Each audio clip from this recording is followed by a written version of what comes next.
Oh hey, my name is Benjamin Lowy. I'm a professional photographer. This year, Apple gave me a iPhone 7 Plus before its public release to test out, and we walked around the streets of New York photographing this new tool. Great pro of the new iPhone 7 Plus, the telephoto lens. This is something that gives you just a reach, gets something more than the iPhone ever had before, and I think a lot of people are just gonna love it. For street photography, for photos of your kids, or photos of events where you're a little bit far away and you don't want to use that digital zoom, this makes a huge difference. Its battery life lasts longer, interestingly enough, though it takes longer to charge. At least that's what we found with portable battery packs, and that's probably something that'll change with firmware updates. Another pro of the iPhone 7 Plus, massive hard drive of 256 gigs. You can put all your music, all your photos, all your movies.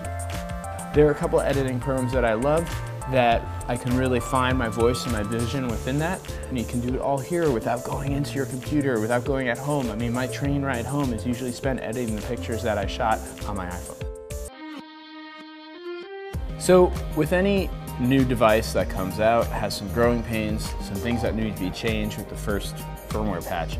And we can definitely say that there were some issues that were readily apparent and were very frustrating. One was the way it started underexposing and totally changing the curves of highlights, making them pink or brown. That was a bit frustrating. Another of the cons was actually zooming the camera by accident, which is what ends up happening when you're trying to change the actual exposure slider. They're too close together, where you would zoom the camera all of a sudden while you're just trying to change your exposure. But that's something that definitely needs to be addressed. My big thing when I shoot street photography, what interests me the most, yes, is the street, but it's also, especially in the urban environment, I love light. I love light. I love light and color and the way it bounces off things and the way it's folded in glass of all these buildings, and that's what I'm looking for, is people moving through that. I mean, I want to just feel the way nature interacts with the urban environment, and for me, using my iPhone is the best way to do that.